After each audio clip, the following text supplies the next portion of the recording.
Bonsoir à tous. Je suis Guénelle Soussens, avocat expert en droit immobilier. Donc, j'ai une clientèle essentiellement constituée d'acquéreurs, d'investisseurs et de gens qui aiment l'immobilier, qui en vendent, qui en achètent et qui parfois rencontrent des difficultés. Et l'idée, c'est de les accompagner dans ces difficultés-là pour les résoudre vite et bien. Et moi, c'est Céline Granier, donc je suis avocat fiscaliste. Je ne fais que de la fiscalité et j'interviens pour des personnes physiques qui veulent investir dans l'immobilier, qui veulent se constituer un patrimoine, le préserver, le transmettre. J'interviens aussi assez fréquemment pour des contrôles fiscaux, vérification de comptabilité, et aussi pour des entreprises dans le cadre de restructuration pour choisir le meilleur régime fiscal pour optimiser l'opération. Voilà. Et puis, je fais aussi bien évidemment de la fiscalité immobilière parce que en immobilier, et encore plus depuis 1 an, il y a énormément de sujets fiscaux. D'où ce webinaire qui nous réunit ce soir pour discuter des points à la fois juridiques, immobiliers et puis fiscaux. Voilà. Oui, effectivement, on échange régulièrement sur des affaires et il se trouve que depuis bientôt 1 an, on a vraiment des échanges beaucoup plus intenses, beaucoup plus nourris, oui. Et on sent que les deux matières s'interpénètrent l'une l'autre. Moi, j'ai pas mal de questions réciproquement, donc on s'est dit qu'il y avait beaucoup d'actualités, qu'il y avait beaucoup de demandes, de choses à expliciter, d'où l'idée de ce webinaire en ce début d'année. Voilà, pour vous, surtout, et puis aussi pour faire un bilan sur tout ce qui s'est passé en 2020 et vous tenir informé de l'actualité de 2021, parce que même si le législateur, l'administration fiscale est intervenu, comme on pourra le voir, il y a encore beaucoup d'incertitudes qui demeurent sur les sujets, comme on va le voir, les loyers impayés, et les ventes en BFA, etc. Ce que l'on voulait vous proposer, c'était de dérouler notre présentation. Vous allez voir, on a voulu faire concret, pratique, pas trop de droit, des choses intéressantes et pragmatiques.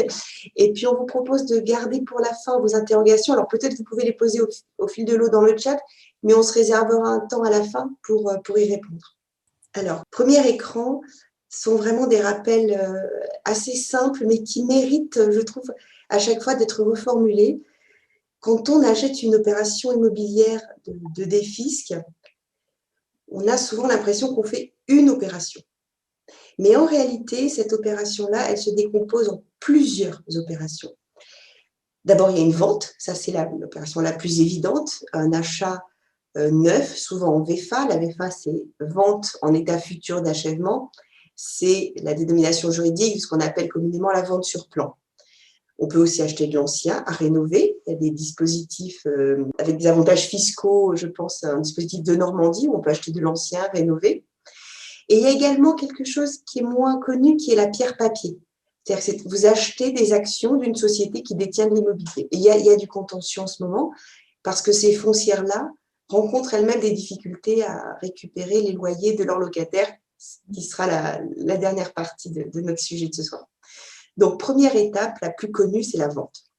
Et souvent adossé à cette vente, un prêt bancaire, puisque soit parce qu'on n'a pas le cash, soit parce que ce n'est pas financièrement intéressant d'utiliser son épargne pour acheter, donc est adossé à la vente un prêt bancaire. Troisième opération, troisième contrat, c'est le bail. Quand on achète de l'immobilier, c'est avec le dessein de l'exploiter. Donc, ça va être au travers d'un bail d'habitation, c'est le dispositif Pinel.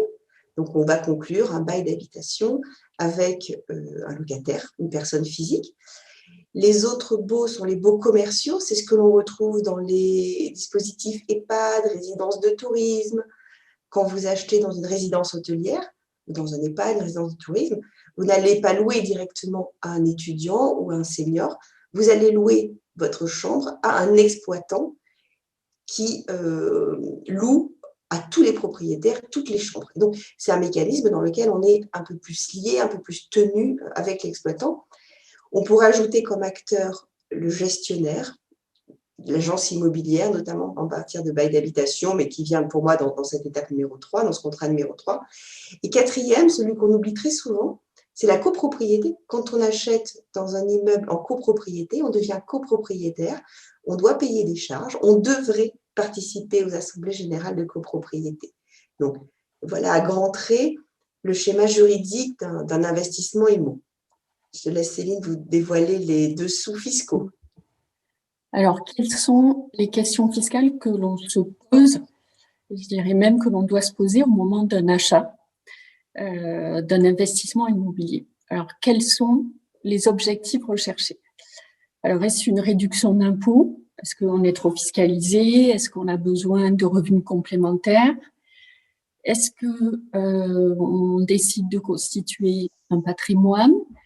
Donc ça, on va dire, c'est les objectifs que j'appelle toujours à court, moyen, long terme. Ensuite, est-ce que on achète en direct ou est-ce qu'on constitue une société civile immobilière, une société civile patrimoniale, un objet social un peu plus large?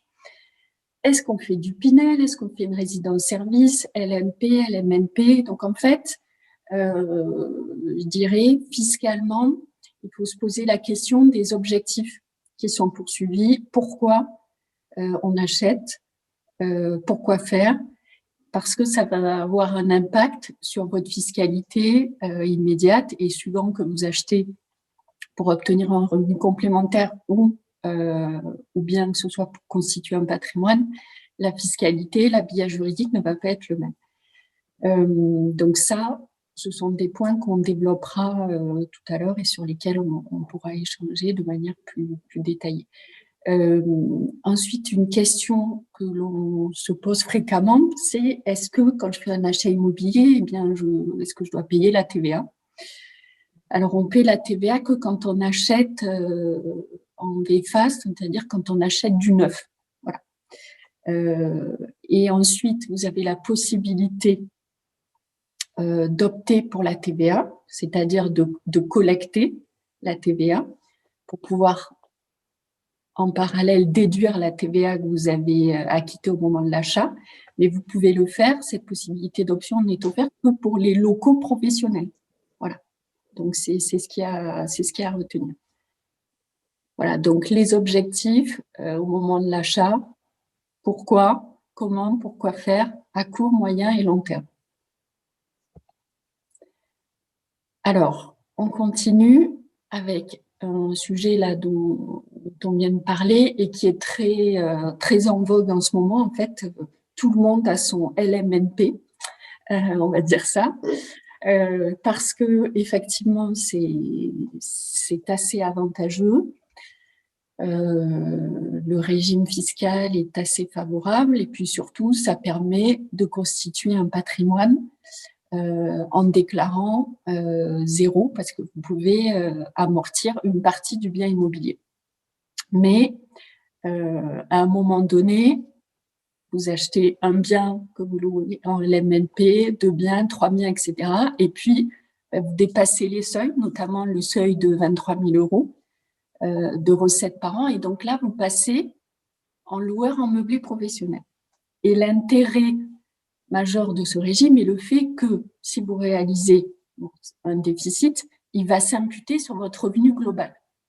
Donc ça, c'est effectivement très, très intéressant pour certaines personnes, mais il faut remplir un certain nombre de conditions, enfin, que je vous laisse regarder dans le tableau. Là, vous devenez vraiment un professionnel de la location meublée. Et quand on parle de location meublée, on parle d'une location pour laquelle vous signez avec votre locataire un bail meublé d'1 an. C'est bien ça, Ganel? Oui, il y a les baux meublés, effectivement, c'est une durée d'1 an renouvelable.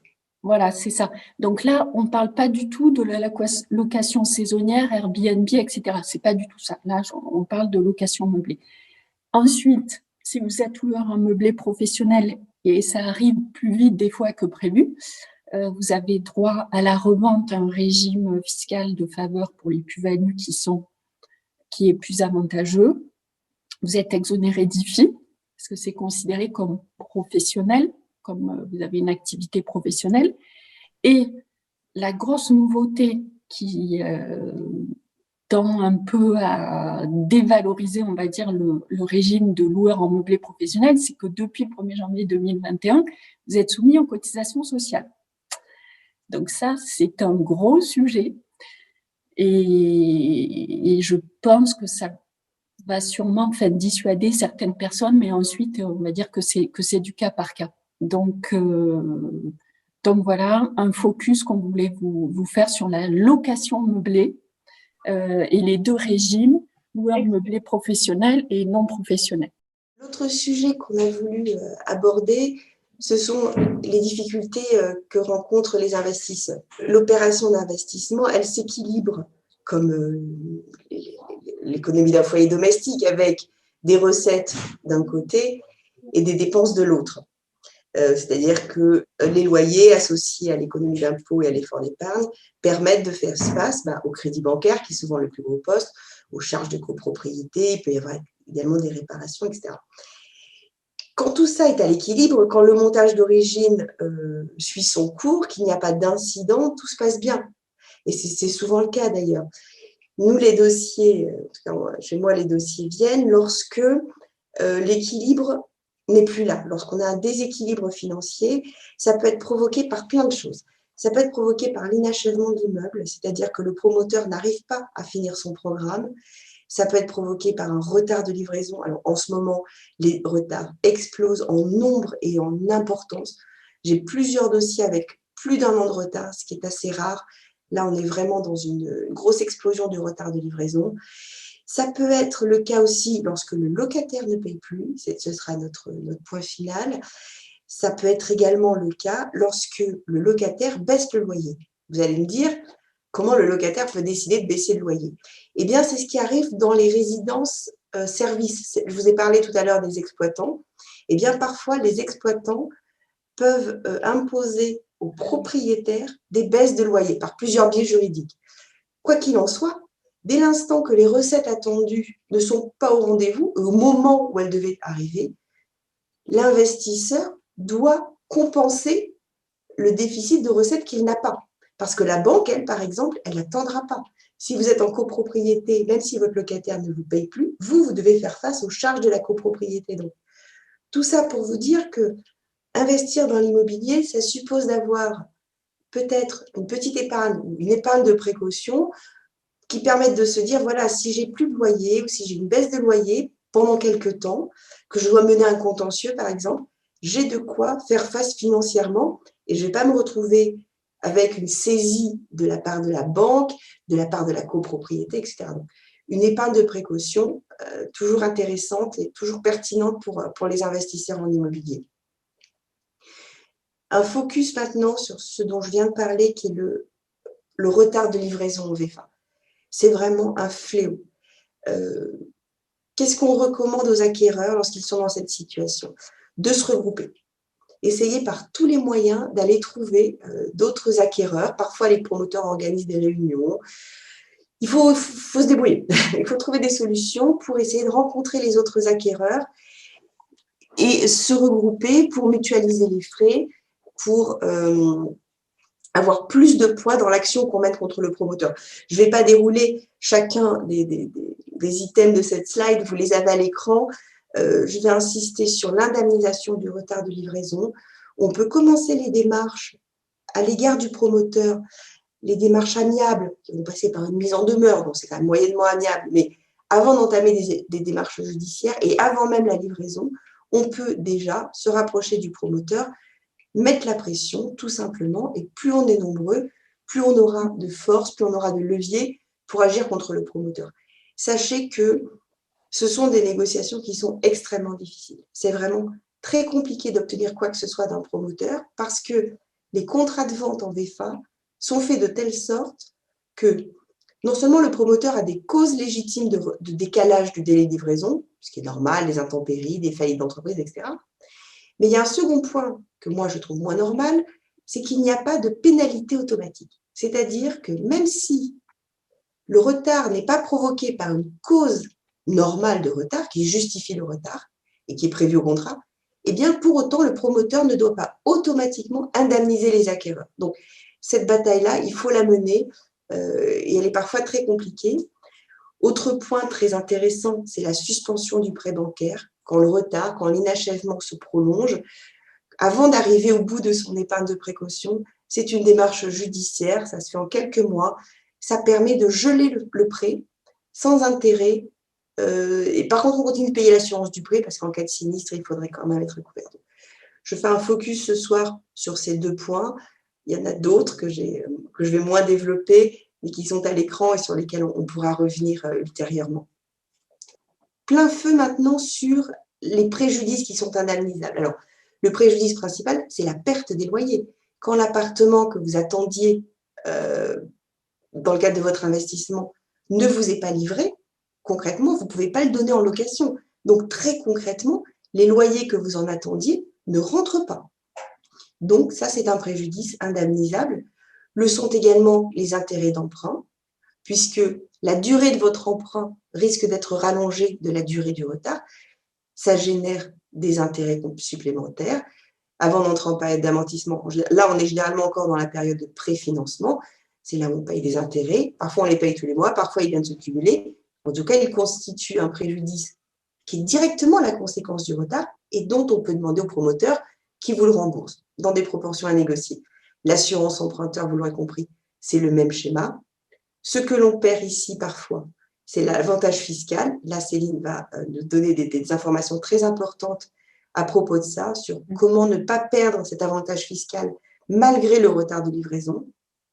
Les 2 autres types de préjudices, c'est la mobilisation des fonds.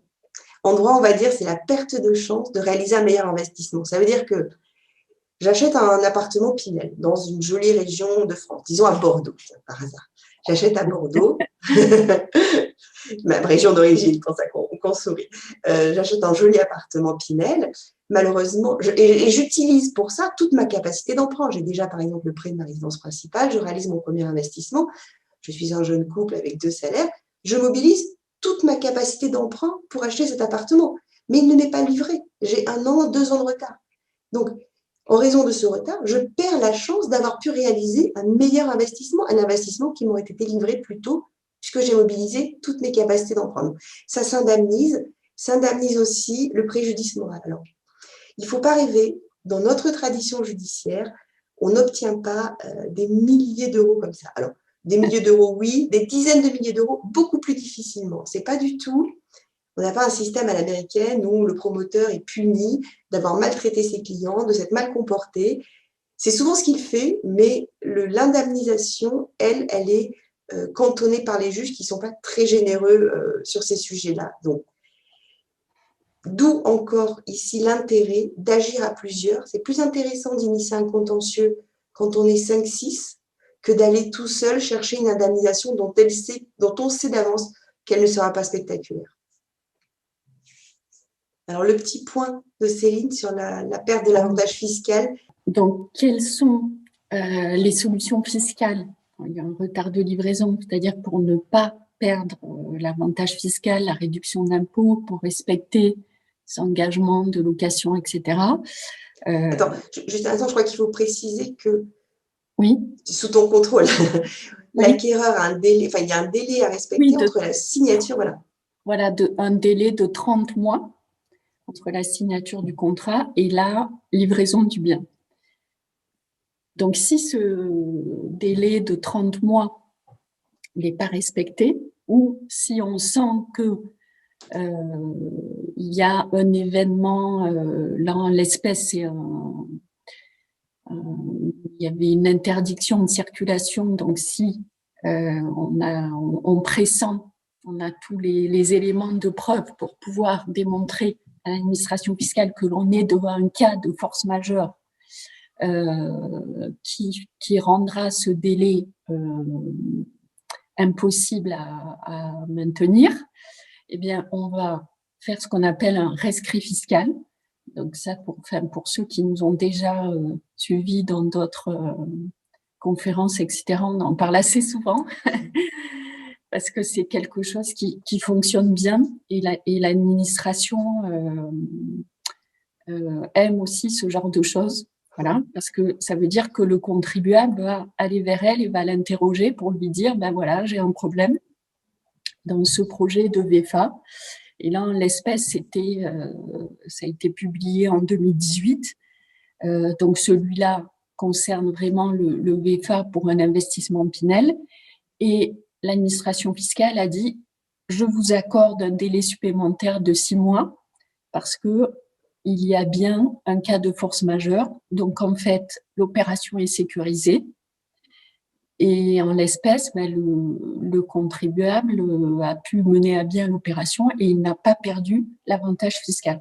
Donc, ça veut dire, du point de vue fiscal, anticiper, prendre les devants, interroger l'administration fiscale sur la situation de fait qui se présente pour que, en gros, elle valide le fait que le délai est suspendu et que vous allez obtenir une prorogation d'une durée, la durée, vous amenez des éléments de preuve, etc. Donc, c'est la reconnaissance, en fait, de la force majeure, quelque part. Voilà. Alors, ensuite, donc ça, c'est la solution fiscale à privilégier. Alors, bien évidemment, on ne pouvait pas ne pas parler de l'actualité Covid-19 parce que, bien évidemment, il y a eu un impact très fort dans le domaine du bâtiment et l'administration fiscale s'est positionnée de manière, on va dire, bon, un petit peu tardive, mais elle s'est positionnée parce qu'elle s'est positionnée dans une doctrine, je vous ai mis les références, du 24 juin 2020, en disant expressément que pour la période que l'on appelle juridiquement neutralisée, où en fait tous les délais ont été suspendus, du 12 mars au 23 juin, bon, ça ne correspond pas tout à fait au confinement, mais en gros c'est un mois de plus, les personnes qui avaient pris des engagements pour obtenir des délais d'impôt, des réductions d'impôt, obtiennent une suspension des délais. Donc, ça correspond en fait à un délai de 104 jours. Donc, par exemple, si vous avez signé un contrat pour un Pinel, le délai de 30 mois est suspendu de 104 jours et il n'y a pas de perte de l'avantage fiscal. Alors, la période du 12 mars au 23 juin, en fait, nous a un petit peu compliqué la vie. Et l'administration, vous allez voir dans sa doctrine, comme il faut faire des calculs un petit peu compliqués au cas par cas, elle a donné des exemples alors qu'on va reprendre ensemble pour que vous compreniez bien le mécanisme et voir comment calculer les délais. Donc, toujours dans une réduction Pinel, donc il y a une signature de l'acte VFA le 30 mars 2018. Début, ce que je vous disais, de la période juridiquement neutralisée, donc c'était, on va dire, un petit peu avant le confinement où, en fait, il y a eu la suspension totale des délais, c'est-à-dire que juridiquement, plus rien ne s'est passé. Voilà. Fin de la période juridiquement neutralisée, 23 juin. Donc, le terme initial du délai de 30 jours qui devait intervenir le 30 septembre 2020 est reporté au 12 janvier, enfin, a été reporté au 12 janvier 2021. Voilà. Autre exemple, parce que l'administration fiscale en a donné plusieurs. Donc, par exemple, des personnes qui ont bravé le confinement et qui ont réussi à signer un contrat le 30 mars. Donc là, dans ces cas-là, comment ça se passe? Alors, début de la période juridiquement neutralisée, donc le 12 mars, signature le 30 mars, fin de la période juridiquement neutralisée, 23 juin, donc point de départ du délai, 24 juin 2020, c'est-à-dire le lendemain de la fin de la période juridiquement neutralisée. C'est-à-dire que pendant le délai de 104 jours, il y a une suspension du délai. Donc le terme initial théorique qui devait intervenir le 30 septembre 2022, et bien en fait, ça sera prorogé jusqu'au 23 décembre 2022. Voilà. Donc ça, ce mécanisme en fait a été mis en place. Cette période juridiquement neutralisée a eu des conséquences énormes dans beaucoup de domaines, et, enfin, notamment dans l'immobilier. Et là, l'administration a statué pour cette période de 104 jours du 12 mars au 23 juin. Et notamment, ça a des conséquences, et ça, je ne vais pas développer, mais sur les pénalités dont Anaëlle parlait, qui sont prévues au contrat et qui, là aussi, sont décalées.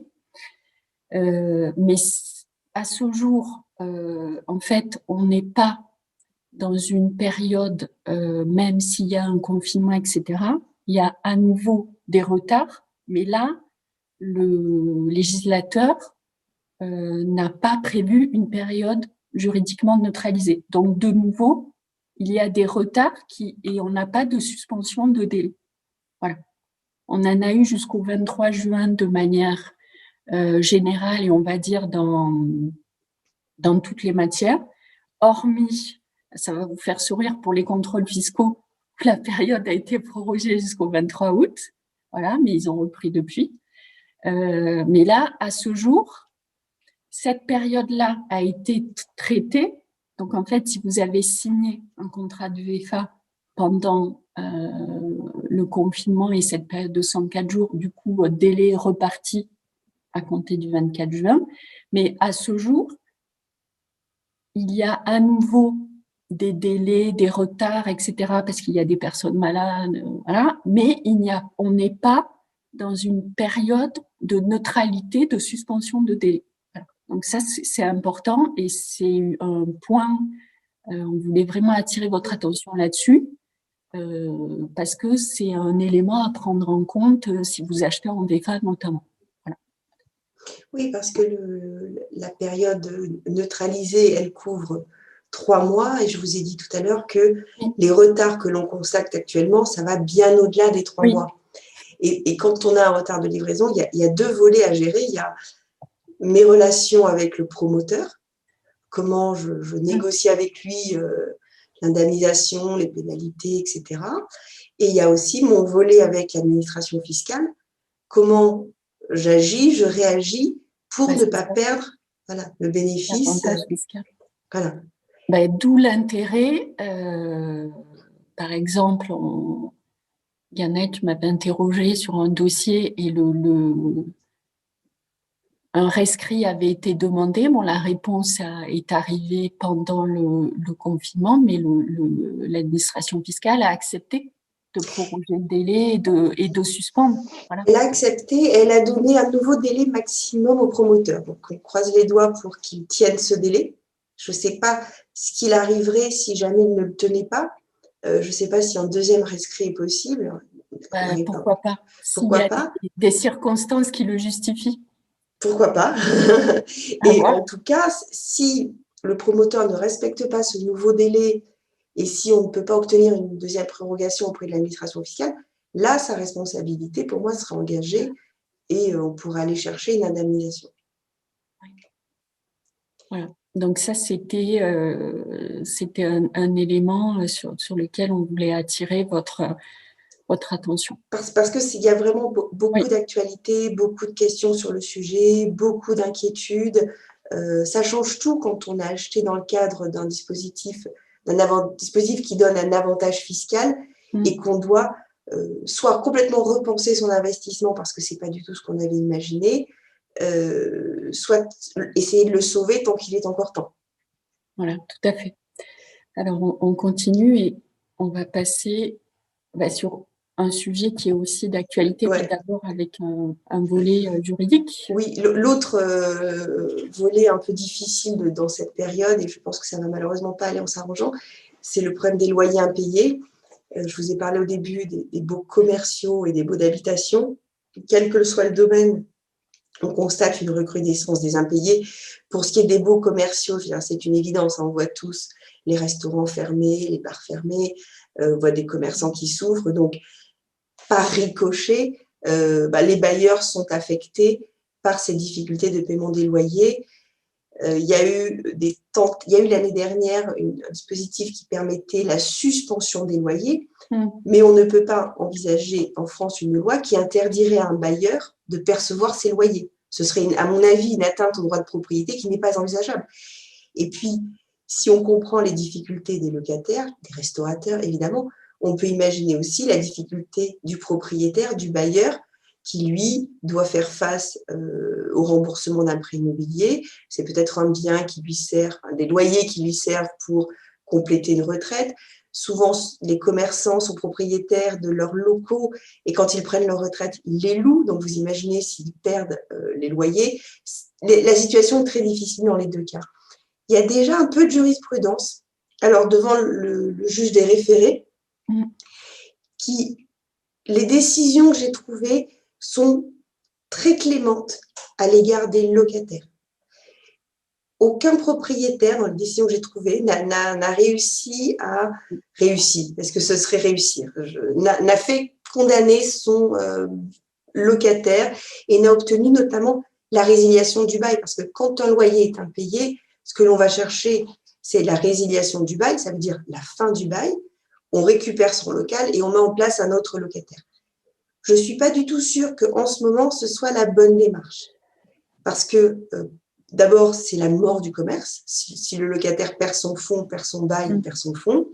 Et ensuite, trouver un autre locataire, dans les mois, les années qui viennent, ça ne va pas être évident non plus. Mais en tout cas, la jurisprudence est celle-ci, on protège le bail. Côté bail d'habitation, on protège les locataires. Là aussi, il y a un équilibre qu'il faudrait trouver entre comprendre et accompagner les difficultés des locataires, mais aussi respecter les droits, l'équilibre financier de l'opération du bailleur. Et donc, l'année dernière, la période hivernale a été prolongée jusqu'au mois d'août 2020, c'est-à-dire qu'elle a couru de fin 2019 jusqu'à août 2020. Vous voyez, elle était très étendue. Et pour cette année, donc la période hivernale ensuite a pris fin en août 2020 pour recommencer en novembre 2020. Et elle va être prolongée en 2021 jusqu'au 1er juin. Pour le moment, elle est prolongée jusqu'au 1er juin. Normalement, c'est plus tôt, c'est 1er mars, c'est même moins. Ce qui signifie qu'aucune expulsion locative ne pourra intervenir d'ici là.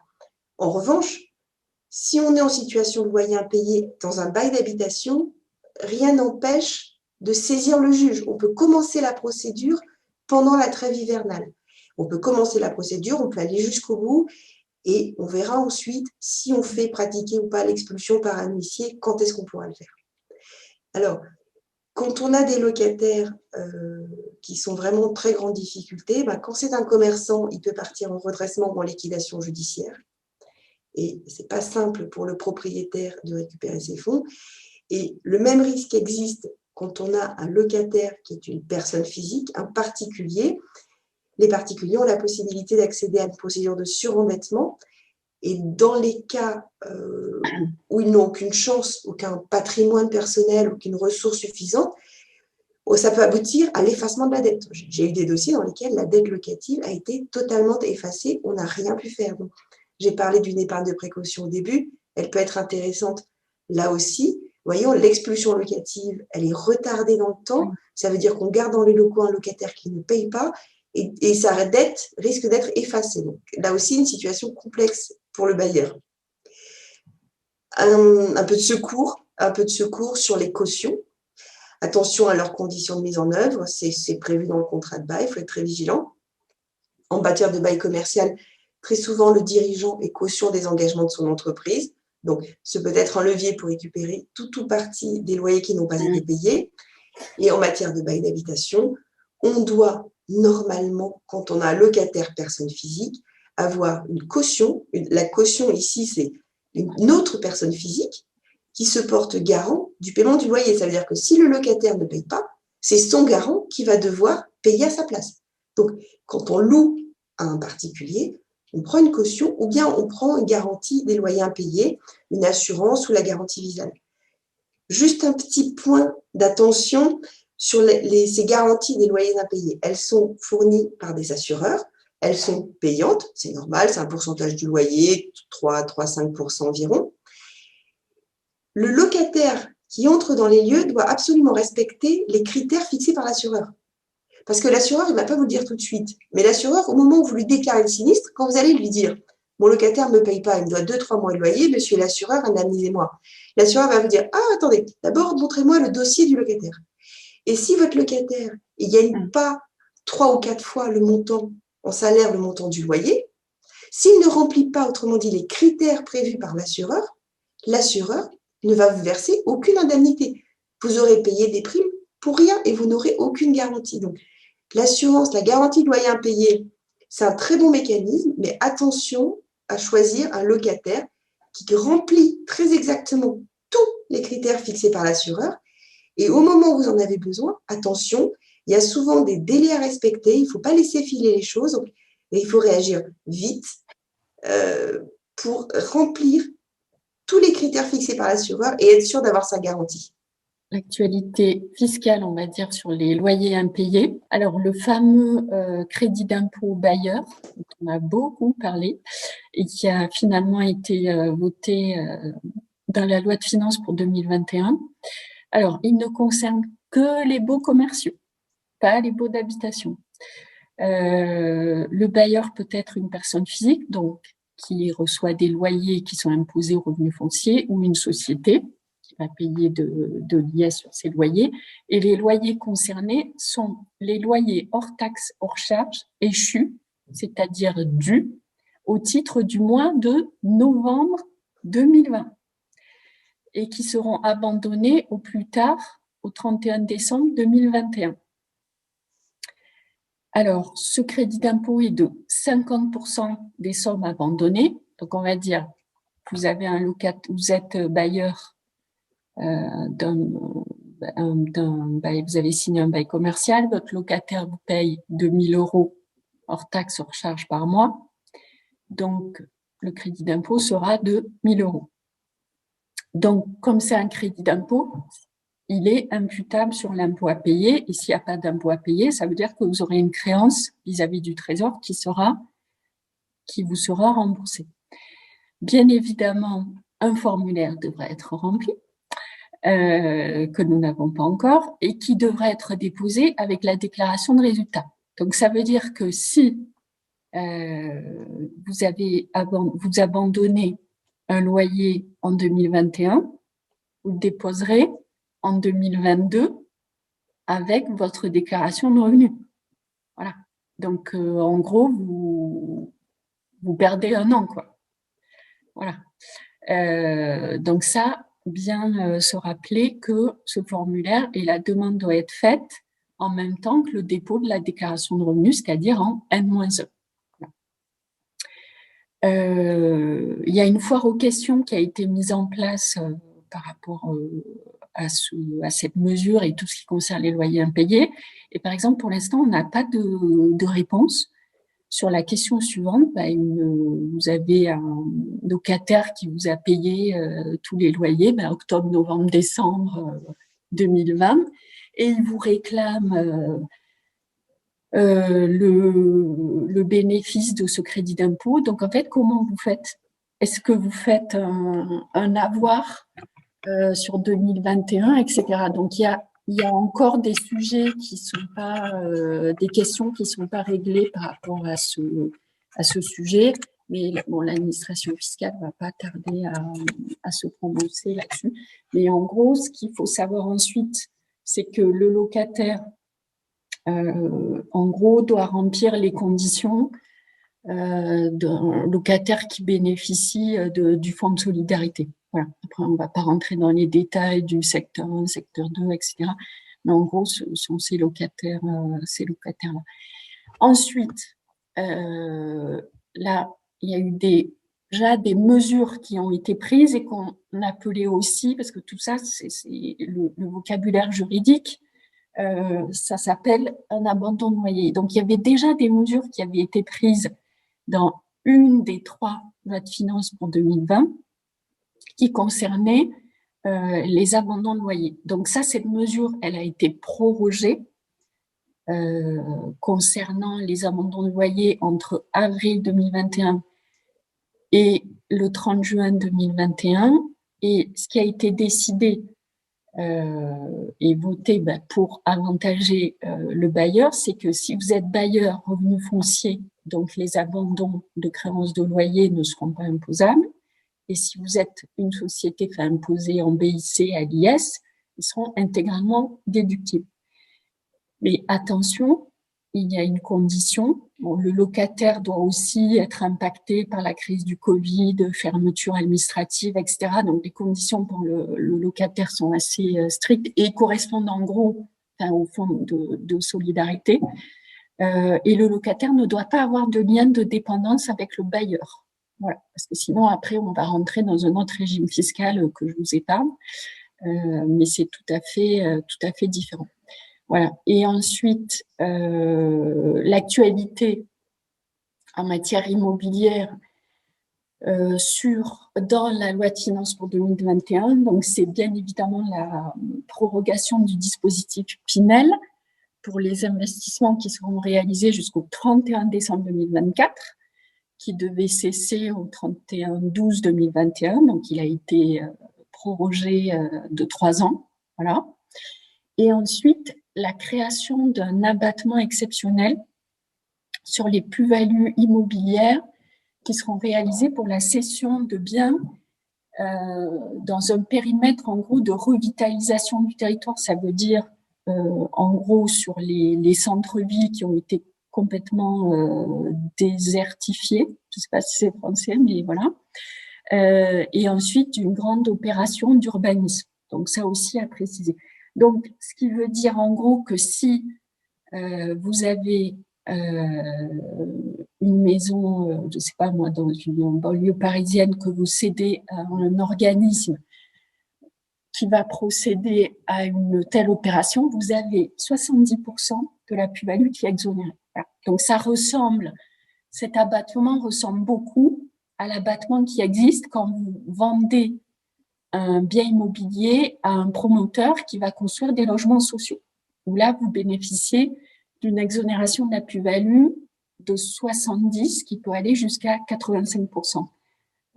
Voilà, c'est en gros un peu la même chose, mais pour favoriser la construction dans certains lieux, territoires qui ont été totalement désertifiés, quoi. Voilà. Donc ça, c'était les actualités, on va dire, en fiscalité immobilière de la loi de finances 2021. Voilà. Donc, nous avons terminé. Donc maintenant, je vous propose, si vous avez des questions. Alors, conseillez-vous l'achat via une SRL de famille pour la LMNP, sachant que la SCI est incompatible avec la location meublée, avantages, inconvénients. Écoutez, c'est une question très intéressante. Là, la SRL de famille, on ne l'a pas du tout abordée ici, et ça serait vraiment un sujet très vaste. Mais je pense que ça pourrait faire l'objet d'un autre webinaire avec SRL de famille versus SCI. Voilà. Peut-être juste en un mot expliquer ce que c'est par rapport à une SCI, juste les grands. Alors, une SRL de famille, en fait, c'est une société commerciale. Et elle est donc c'est dans le cadre de cette société, en fait, les associés sont en responsabilité limitée et elle est constituée entre membres de la même famille. Et là, elle va permettre, en fait, elle est utilisée très fréquemment dans des opérations patrimoniales. Pour optimiser certains points et de manière beaucoup plus avantageuse que la SCI. Voilà. Mais je préfère pas du tout rentrer dans ce débat parce que sinon on va passer De toute façon, une SCI peut pas faire du LMP, par exemple. Après, elle va passer à l'impôt sur les sociétés. Oui, mais la location meublée, c'est une activité commerciale. Oui, oui, oui, je suis d'accord. Oui, oui, tout à fait. Alors, Laurence Carabin, bonsoir. Comment réduire ses impôts avec des revenus fonciers en régime réel? Ah, En idée. fait, acheter avec des travaux. Comme ça, vous avez un déficit. Et puis, qui va s'imputer à hauteur de 10 700 € sur vos revenus. En régime réel par rapport au micro. Comment réduire ses impôts avec des... il faut faire un... Faire des c'est un peu charges. compliqué parce qu'en revenu foncier, vous avez la problématique des prélèvements sociaux. C'est pour ça qu'on vous a parlé tout à l'heure de la location meublée et du LMNP, parce que justement, il y a beaucoup de personnes qui passent en LMNP pour ne pas avoir à payer les prélèvements sociaux, qui sont vraiment, je dirais, qui sont confiscatoires. Oui, parce que quand on a des revenus fonciers et qu'on les déclare sur sa feuille d'impôt à titre perso, Oui, que ça rentre dans son impôt sur le revenu, on paye l'impôt sur le revenu qui correspond au revenu foncier, oui, enfin, oui, à l'ensemble de son revenu, et sur ces revenus fonciers, on paye en plus des prélèvements sociaux CSG, CRDS, oui, qui il y en a. effectivement sont conséquents. Et donc, la fiscalité des revenus fonciers, dans ce cadre-là, C'est lourde. elle est assez lourde. Et je Oui, comprends qu'on est. Alors, il y a aussi des opérations de déficit foncier qui peuvent permettre oui, tout à fait. d'effacer. Oui, oui, oui, tout à fait. Alors, une autre question. Alors, je vais prendre une autre personne. Alors, Jérémy qui nous demande, le délai de 30 mois démarre à partir de quel moment? La signature chez Réservation le du notaire. lot, la signature de l'acte de vente. Merci. Anaëlle? Oui, pardon, ça démarre le délai 30 mois démarre à compter de la signature de l'acte de vente chez le notaire. Et 30 mois, c'est beaucoup. Hein. C'est rare d'acheter en VFA un appartement qui sera livré 2 ans et demi après. Donc, normalement, c'est un délai qui pose pas de problème. En revanche, là, je vous dis, les retards que l'on observe dans les livraisons des immeubles neufs sont conséquents. Donc, il y a le retard habituel et il y a le retard Covid, mais sur lequel les promoteurs jouent beaucoup. Donc, 30 mois entre l'acte de vente et la livraison du bien, c'est-à-dire la remise des clés. Oui. Alors ensuite, Anne Dupé qui dit merci pour ce message important, Ganaël. Pour investir en immobilier, ne pas se démunir de toute son épargne en faisant un trop gros apport. Conserver une marge de manœuvre est indispensable. Donc ça rejoint ce que tu disais tout à l'heure sur On est en phase. Voilà, le fait de garder une épargne disponible si on a des impayés. Alors ensuite, Valentin Condette de Sainte-Maréville. Alors, peut-on faire de la location nue en SASU, société commerciale, pour bénéficier d'un taux d'imposition réduit, et société universelle car investissement seul? Merci beaucoup. Unipersonnel. Non, mais je lis Ah oui. je lis le mail. Hein,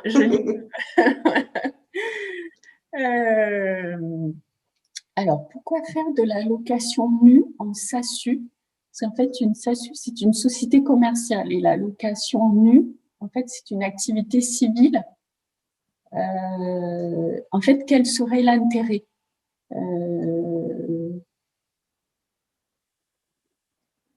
Pour bénéficier du taux d'imposition réduit, non, mais à partir du moment où vous louez nu, c'est des revenus fonciers.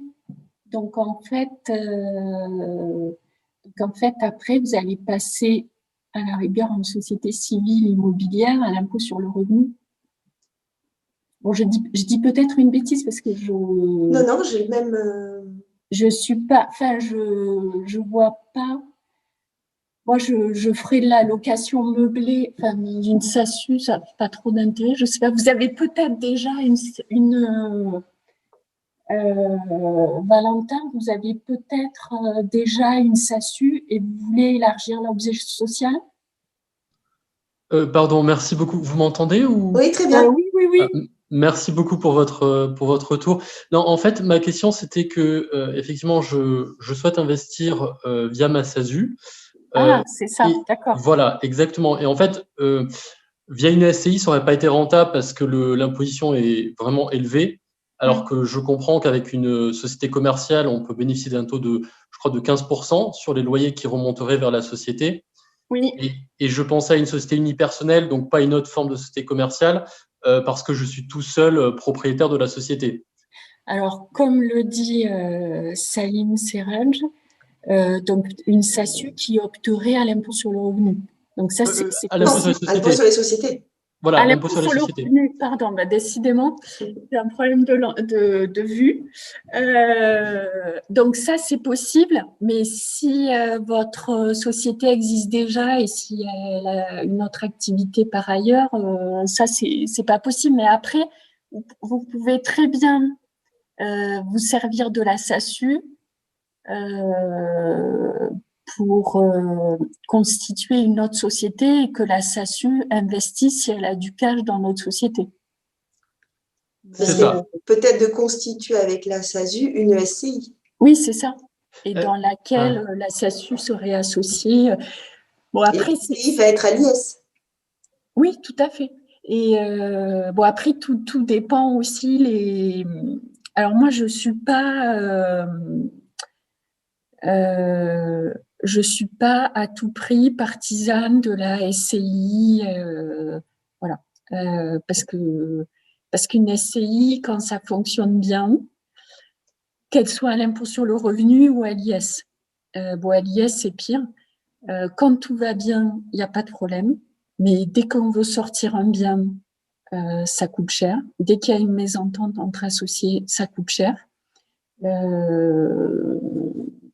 Donc, des fois, la solution la plus optimale serait, si vous n'êtes pas à titre personnel trop endetté, ça serait d'acheter en direct. Voilà. Mais Ouais, mais après, c'est vrai que le problème d'une détention directe, c'est que comme c'est des revenus fonciers, oui, c'est du ça. coup, on est très fortement imposé. C'est pour ça Oui. que investir par une SASU, j'aurais pu bénéficier d'un taux d'imposition de 15%. Oui, alors c'est 15% jusqu'à 38 120. Et au-delà, maintenant, on est à 26,5. Ça a un petit peu baissé. On n'est plus à 33 un tiers. Mais effectivement, de manière indirecte, c'est possible en se servant de la SASU. Bon, après, il faut voir L'objet social les, déjà. les statuts. Oui, voilà, l'objet social, etc. Est-ce que c'est possible? De toute façon, même si quand on est en SCI, on a une fiscalité avantageuse si la SCI est à l'IS, puisqu'on a les 15% dont tu viens de parler, mais on se fait rattraper à un moment. Ah ben oui. En fait, voilà, ce que l'économie d'impôt que l'on réalise par rapport à des revenus fonciers imposés à l'IR, il y a un moment où on la paye dans la SCI aussi. Donc, c'est peut-être dans le temps qu'est-ce qui est le plus intéressant, mais je crois qu'on n'arrive pas à effacer l'impôt. Sinon, si tu avais Céline des solutions après, pour effacer l'impôt, les plus-values, etc., on serait aux oui, Bahamas là. oui, ça serait bien. Mais après, l'objectif est souvent, des fois, la solution, ça va souvent vers la simplicité. Ça peut être de faire un achat avec des travaux. Donc, faire un prêt pour l'achat, un prêt pour les travaux. Et là, après, des travaux qui soient déductibles des revenus fonciers. Et vous avez un déficit foncier. Pour démarrer, ça peut être une chose intéressante plutôt que de tout de suite faire quelque chose de compliqué. Ouais. D'accord, merci beaucoup. C'est gentil. Voilà, j'espère avoir répondu.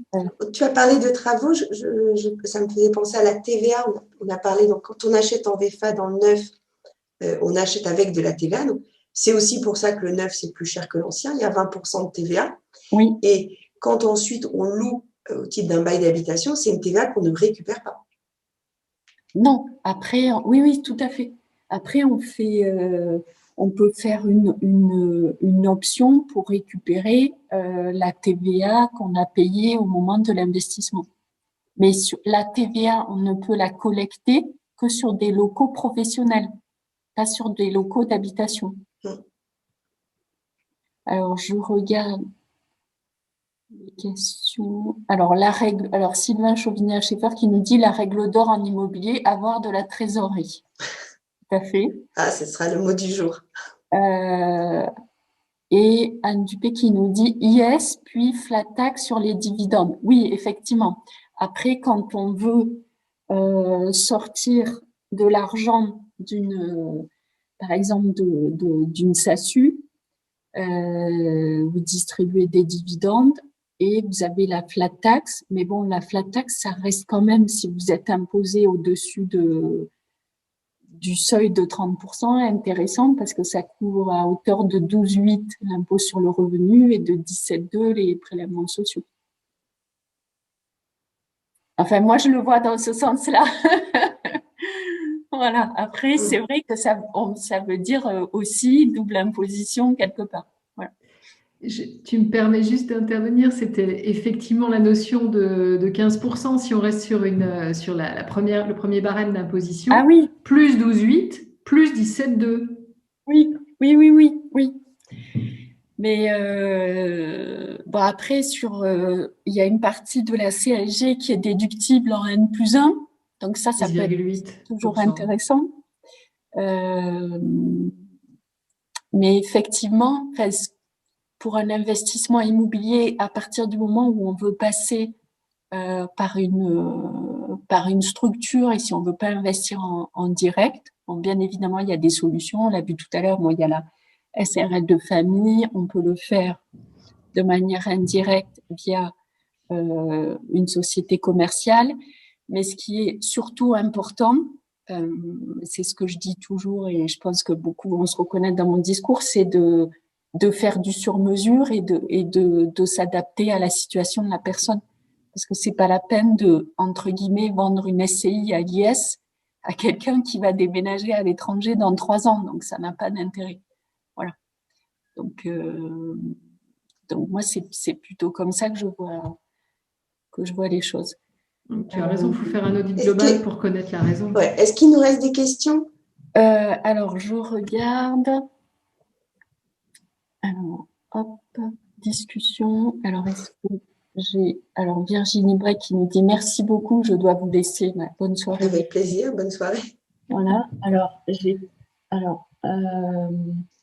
Pardon, j'ai posé une question là, mais c'était juste pour que vous finissiez votre phrase. Tout à l'heure, vous avez parlé de déficit foncier pour effacer les revenus fonciers qui sont fortement imposés. En fait, c'est qu'il n'y a que les travaux pour créer du déficit foncier. Il n'y a pas autre chose. Non. Alors, ont été à la mode il y a quelques années des opérations où on a acheté des biens à rénover. Alors, moi, je vois ces opérations-là du côté catastrophique où les travaux n'ont jamais été terminés, etc. Mais ce qu'on a vendu à l'époque aux investisseurs, c'est du déficit foncier. C'est-à-dire, ils achètent, c'est les fameuses ASL, Association syndicale libre, ils achetaient un lot souvent en monument historique. Donc, ils achetaient un appartement dans un monument historique en ruine. Ils achetaient le foncier très peu cher, puisque le bâtiment était en très mauvais état, très ancien, etc. Et ils payaient beaucoup de travaux. Donc, par exemple, le foncier représentait 20% et les travaux 80%. Et tout ça a été versé en une seule fois au promoteur. Et le montant des travaux permettait de créer du déficit, puisque leur coût était important. Et donc, sur le papier, c'était intéressant, en investissant dans cette opération, on commençait avec du déficit. Donc, ça permettait d'effacer l'impôt lié à d'autres opérations qui, elles, avaient bien marché. La difficulté qu'on a rencontrée, c'est pour ça que c'est un sujet assez délicat, c'est que les promoteurs, certains, ont perçu l'ensemble des sommes, mais n'ont jamais réalisé les travaux, n'ont jamais fini les opérations. Alors, aujourd'hui, ce serait plus compliqué parce qu'il y a la garantie d'achèvement, etc. Mais à une époque, on a vu des dossiers comme ça et malheureusement, c'était des catastrophes. Alors, le déficit foncier, donc, à manier avec beaucoup de prudence. Ah oui, tout à fait. Et là, je lis une question d'actualité de Céline Coulot qui nous dit « Bonsoir, avec la crise du Covid, beaucoup de propriétaires qui pratiquaient les locations saisonnières de type Airbnb sont revenus à des locations nues. Alors, l'impact fiscal Donc l'impact fiscal, il est donc je pense comprendre ce que tu veux dire, c'est Nicolas. C'est que ils sont passés la location saisonnière, donc on est dans de la aussi location meublée, donc c'est des BIC, bénéfices industriels et commerciaux. Oui, bonsoir Céline. Oui, enfin moi j'ai vu le cas et on m'en parle beaucoup aussi. Oui, et ils passent Propriétaires qui pour se sécuriser un peu, alors à vrai dire évidemment puisqu'il y a plus de revenus Airbnb, mais qui demeurent, qui pour autant font pas de location meublée type LMP. Il y a beaucoup de locations qui redeviennent des locations nues. Alors peut-être pour diminuer un peu le loyer et avoir finalement des locataires plus fiables, entre guillemets, même si on en Mais en fait, ils passent en revenu foncier alors. Oui. Oui, donc c'est c'est Mais assez... la question, c'est le swap fiscal et dans quelle mesure on peut faire ça facilement, pas facilement. Ben, en fait, suivant les villes, déjà il y a des obligations. Ouais, je dirais un mot après si tu veux. Ouais, je te laisse répondre sur la partie fiscale. Déjà, il y a ça. Et à Paris, c'est assez contraignant. Et puis après, changer de régime fiscal en cours d'année, ça va être un petit peu compliqué, mais ça pourrait peut-être, mais j'extrapole peut-être un peu, mais à vérifier, peut-être une cession d'activité, donc qui pourrait générer une plus-value, mais c'est peut-être moi qui raisonne un peu. Je m'interrogeais parce qu'il y a aussi des agents immobiliers qui m'ont expliqué ça en fait et qui s'interrogeaient eux sur l'impact. Et c'est vrai que je me dis, est-ce qu'avec la crise du Covid, il peut y avoir des facilités en ce domaine, puisqu'un propriétaire peut dire, voilà, après, on peut passer du nu au meublé ou du meublé au nu. Donc ça, c'est tout à fait possible, sauf que après, fiscalement, la nature de l'imposition n'est pas la même. Et ce serait pas une cessation d'activité? Mais si, c'est ce que j'étais en train de me dire. Ouais, c'est ce que je suis en train de penser en vous écoutant. C'est qu'il y a d'un côté l'activité commerciale, donc cette exploitation en location saisonnière. On fait une cessation d'activité, on remet sur le marché de la location nue et ça devient du foncier ou de l'impôt sur les sociétés si le bien est détenu dans le cadre par une société. Mais après, je pense que si c'est une détention en direct, je pense que le risque est un peu plus limité, mais si après on est dans le cadre d'une SCI, mais là oui, effectivement, c'est une bonne question, mais je pense que je vais noter, je vais vérifier le point. Les cas auxquels je pense moi sont des cas particuliers, enfin de particuliers, mais c'est vrai que des agents immobiliers m'ont soumis la question pour des clients qui ont plutôt beaucoup de biens. Et à mon avis, il y a une structure société derrière, je pense. Ben oui, c'est attention parce que normalement, les locaux dans lesquels on fait cette activité de location saisonnière, ils sont plus des locaux d'habitation. On a changé leur destination. Et donc, si on veut les rendre à l'habitation, en particulier à Paris, on doit changer leur destination. Ce sont l'activité de location saisonnière, c'est une activité commerciale. Donc, quand on veut l'exercer dans un local, il doit avoir cette classification. S'il ne l'a pas, on va la chercher, on la demande, on fait un changement. Et si on les remet à l'habitation, il faut faire le changement dans l'autre sens. Oui. Et autre point, à Paris, il y a l'encadrement des loyers. Oui, c'est juste. Oui. Là aussi, à respecter. Alors, la règle n'est pas tellement respectée, la sanction, elle est compliquée pour les locataires à aller chercher. Mais elle existe. Donc, si on est un petit peu sous la loupe, parce qu'on a fait une cessation d'activité, un changement d'affectation, attention à ce dernier point-là aussi. D'accord. Non, mais c'est vrai que c'est une question d'agent immobilier. Je pense qu'il y a beaucoup de changements et je ne suis pas sûre qu'il y ait l'accompagnement forcément juridique et fiscal derrière en réalité. Donc, ça peut engendrer des risques, oui, sans doute. Oui, puis après aussi, tout dépend du montant des revenus parce que moi, j'ai très fréquemment en ligne des personnes qui me disent je loue un appartement en Airbnb et j'ai à peu près 10-15 000 euros de revenus par an que je ne déclare pas. Waouh. Mais oui, bon, là, ça, c'était un autre sujet, oui. C'était avant. que l'administration transmette aux plateformes les montants des revenus. Et là, on a juste pour terminer une autre question, mais alors là, je pense on est... Merci en tout cas, merci beaucoup. Avec plaisir. Merci à vous. On est dans une question de spécialiste où là, on pourrait... donc, Salim Serraj, toujours, qui nous demande quel est le risque fiscal de racheter sa propre résidence principale par une SCI avec un financement bancaire. Donc là, bon, effectivement, c'est une question très intéressante, mais il est 19h45. C'est pas qu'on tu veux pas répondre. Non, mais c'est ça.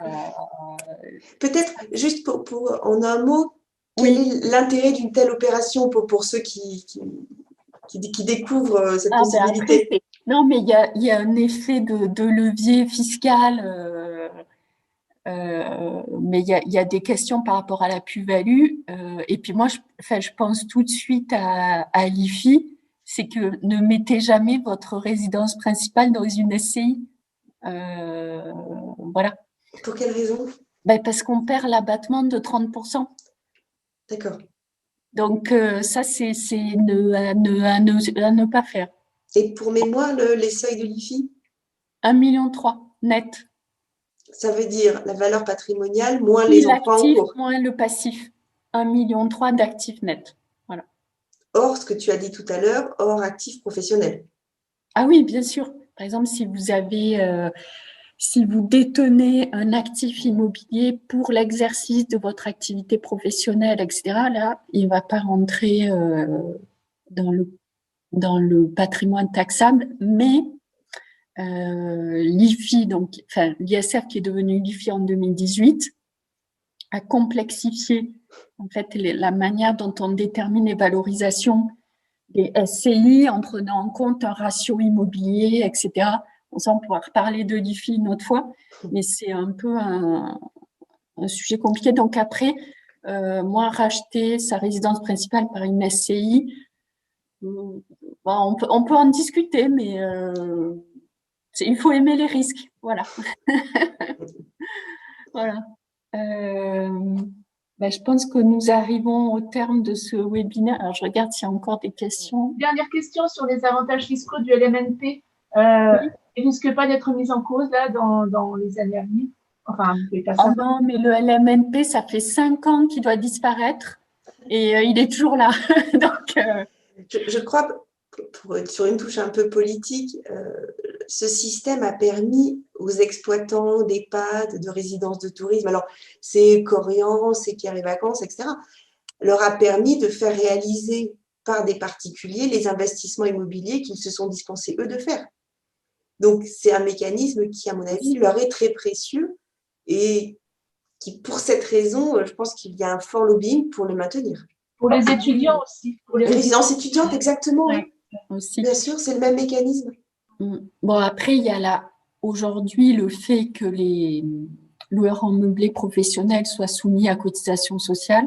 Bon, ça, c'est un sujet, mais on savait que ça allait arriver un jour, donc c'est pas non plus une surprise. Mais mais le LMNP, c'est un peu comme la remontée des intérêts d'emprunt, quoi. Voilà. On ne sait pas quand est-ce que ça va arriver. Voilà. Alors, je regarde une dernière fois. Je peux juste me permettre une remarque par rapport à une question qui était posée tout à l'heure sur comment les longs délais quand on achète du neuf.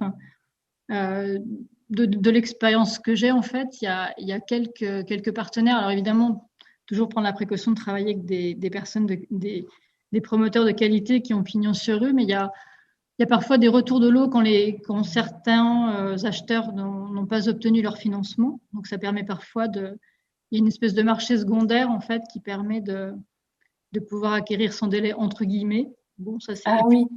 Les SCPI fiscales, finalement, alors c'est une autre démarche, c'est complètement différent, mais c'est vrai qu'avec une SCPI Pinel, finalement, on appuie tout de suite l'avantage fiscal. En fait, on n'a pas le délai d'attente.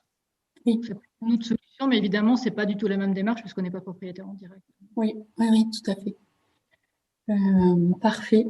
Écoutez, merci à vous. Si vous avez des questions, des précisions, etc., n'hésitez pas à nous envoyer un mail. Salim Serraj qui nous dit top. Bah, écoutez, nous Merci. sommes ravis. Prenez soin de vous, de vos investissements immobiliers.